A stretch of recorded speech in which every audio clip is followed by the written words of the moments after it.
Job లేక ఇబ్బంది పడుతున్నారా? అయితే మెడికల్ కోడింగ్ మీకు మంచి ఆప్షన్. వెంటనే కాల్ చేసి కోర్సులో జాయిన్ అవ్వండి. నమస్తే రమగారు. నమస్తే జయ.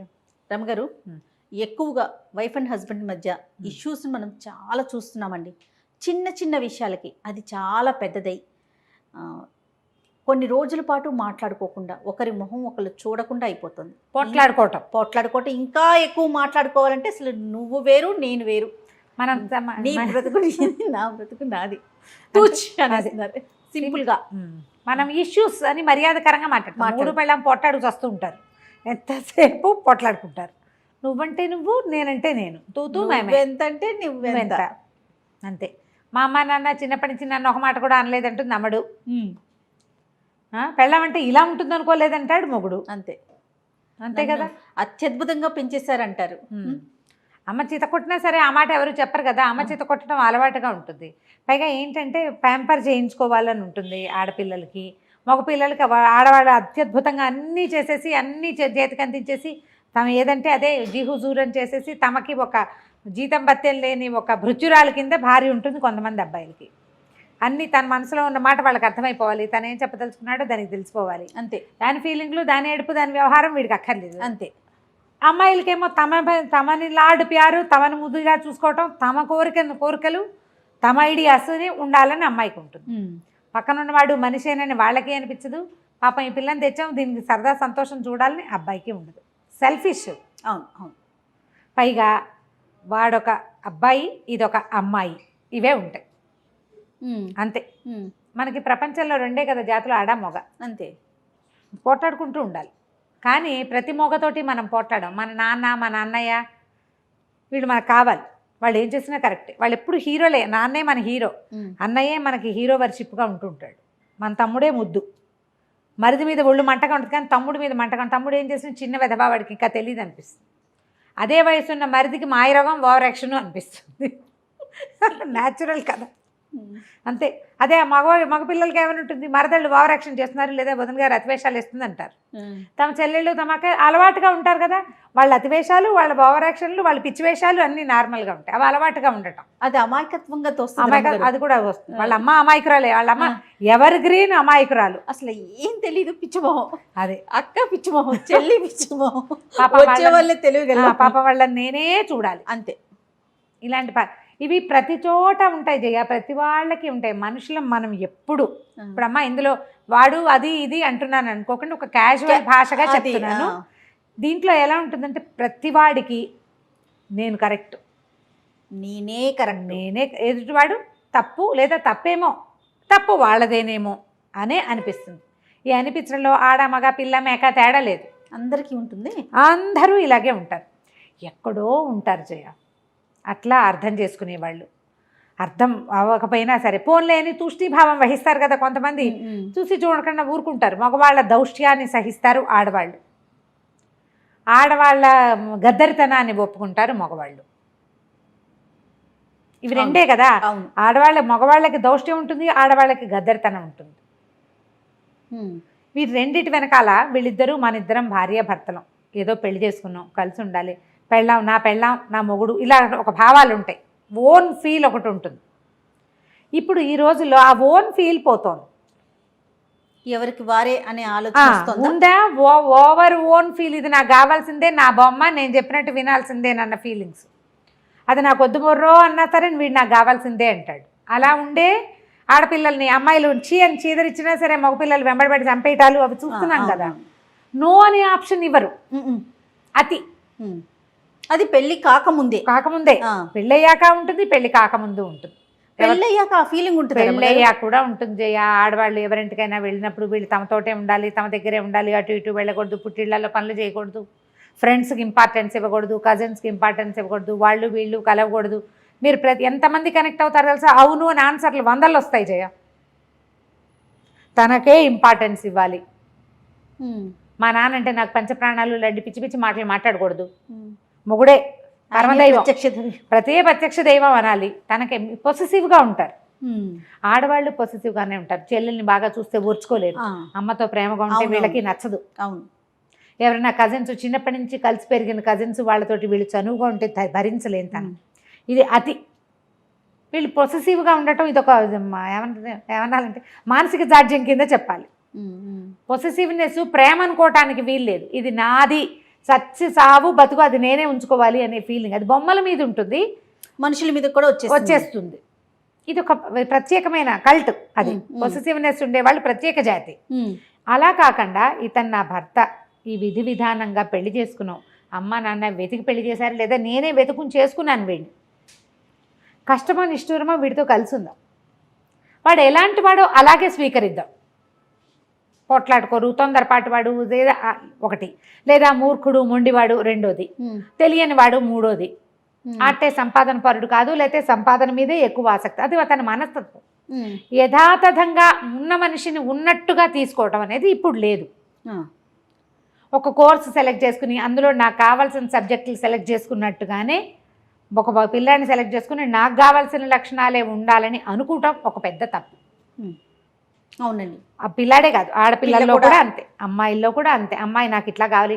ఇప్పుడు వీళ్ళిద్దరు నాకు ఒక పాయింట్ ఎప్పుడు అర్థం కాదు జయ, పిల్ల ఇదివరకు పెళ్లి చూపులు వస్తే అమ్మాయికి వంట వచ్చా అని అడిగేవాళ్ళు. బాగుంది శాస్త్రం, ఎందుకంటే అదేదో 10th ఇంటర్మీడియట్ చదివి ఇళ్లల్లో కూర్చుని అమ్మల వెనకాల పప్పుగా గుత్తులు తిప్పుకుంటూ వంటలు నేర్చుకునేవాళ్ళు. పెళ్లి చేస్తాం ఇంకా పిల్లకి వంట నేర్పించాలి అనుకునేవాళ్ళు. 12-14 ఏళ్ల వయసు వచ్చిన దగ్గర నుంచి బియ్యం వార్చమ్మా, అన్నం వార్చు, కూర తరిగి పెట్టు, వంకాయ ముక్కలు కలుపు, ఓసారి ఆలుగడ్డ ముక్కలు వేపించు, పాలు తోడుపెట్టు చేయించేవాళ్ళు కదా. ఇప్పుడు ఈ పిల్లాడు ఇద్దరు కలిసి ఎంటెక్ దాకా ఒకే రకమైన టెక్ తోటి పెరిగితే దీనికి వంట ఎక్కడి నుంచి వచ్చేస్తుందో చెప్పు, అవకాశమే లేదు. ఎక్కడి నుంచి నేర్చుకుంటుంది పాపం? పోనీ అమ్మాయి ఒక్కతే నేర్చుకోవాలా, అబ్బాయి నేర్చుకోడు వంట? వాడికి వద్దా? నేను ఈ ఒక్క పాయింట్లో మాత్రం నాకు మహామంటగా ఉంటుంది. వంట వచ్చు అంటే ఏదో వచ్చు, ఓ బెండకాయ కూర, ఓ వంకాయ చారు ఏదో చేసుకుంటుంది పిల్ల, వాడికేమొచ్చు? అది ఎవరు అడగరే. ఇంకా అసలు ఆ కల్చర్లో నుంచి బయటికి రాలేకపోతున్నాం. ఆ ఒక్క విషయంలో రావట్లేదమ్మా, మిగిలిన అన్నిట్లలో వచ్చేసాం.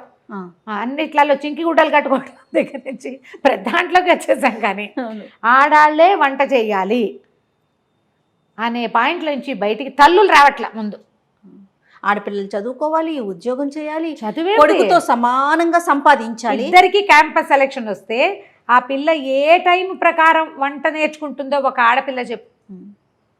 ఇది ఆడవాళ్ళ వైపు నుంచే వస్తున్న సమస్య రమ్మగారు. ఎక్కువగా తల్లులు వంట రాదా, దానికి వంట రాదు అంటే నీ కొడుకేమొచ్చు, వాడికి అండర్వేర్ ఆరేసుకోవడం కూడా రాదు, అయినా పర్వాలా. ఈ రెండు మారితే బాగుండేమో అనిపిస్తుంది. పోట్లాడుకోవటం అంటే దీని మీద ఒక చిన్న చిట్టి పిట కథ చెప్దాం. ఒక భార్య భర్త గురువు గారి దగ్గరికి వచ్చారట. మరి ఇలా ఉంటే కొట్టు తెచ్చిపోతారు కదా న్యాచురల్లీ. సరే వీళ్ళిద్దరు వచ్చి ఏం చెప్పారంటే, మేము ప్రేమించుకుని పెళ్లి చేసుకున్నామండి, ఏమిటో మాకు ఎప్పుడు తగాదాలు వస్తున్నాయి, ఎంతసేపును ఎప్పుడు కొట్టుకుంటున్నాం మేము, కొట్లాటలు చాలా ఎక్కువైపోయినాయి గురువుగారు, ఏదైనా ఒకటి చెప్పండి మాకు సొల్యూషన్ చెప్పంటే గురుగారు ఏమన్నారంటే, ఏ విషయం మీద పోట్లాడుకుంటున్నారు? వంట పెట్టు తీరు తెన్ను ఇల్లు వాకిలి గుడ్డ గుసురు ప్రతిదాని మీద పోట్లాడుకుంటారు వాళ్ళు. సరే ఈసారి పోట్లాట వచ్చినప్పుడు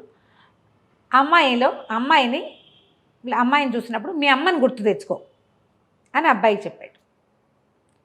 అక్కడి నుంచి అమ్మాయికి ఏం చెప్పాడంటే, ఈసారి ఏదైనా పోట్లాడాల్సి వస్తే అబ్బాయి బదులు మీ నాన్న అక్కడ ఉన్నాడు అనుకో, బాగుంది అని చెప్పాడు. ఇప్పుడు ఏదైనా పోట్లాడాలంటే నాన్నతోటి పోట్లాడాలి లేదా అమ్మతోటి పోట్లాడాలి. అమ్మాయి అబ్బాయి ఇద్దరు ఇంటికి వెళ్ళిపోయారు. 1.5-2 ఏళ్ళకు పిల్లాన్ని ఎత్తుకుని ఓసారి మళ్ళీ కడుపుతో ఉన్న అమ్మాయి వచ్చారు గురువుగారి దగ్గరికి. ఏమి బాగున్నారా అని అడిగాడు ఆయన. మీ సలహా వల్ల బాగున్నామండి అని.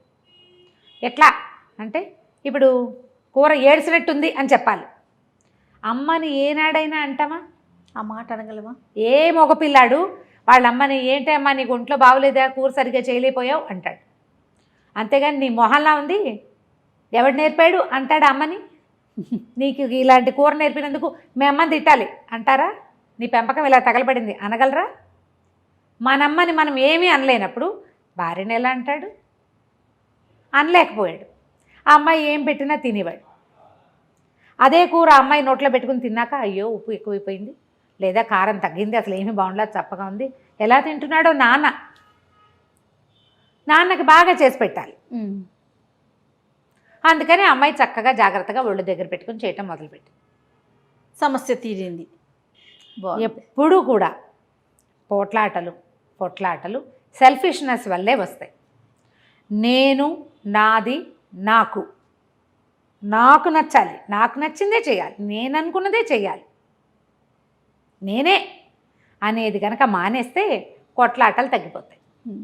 నువ్వు అంటే ఎంతసేపు పొట్లాటే కదా. అంతేగా. నేననుకో, నేను చేయగలనా ఇంత మాత్రమైనా అని ఆలోచించు కదా. అవును. అదే ఆలోచిస్తే కొట్లాటలు రానే రావు. ఈ కొట్లాటలకి ఆద్యము ఇళ్లల్లో మొదలవుతుంది.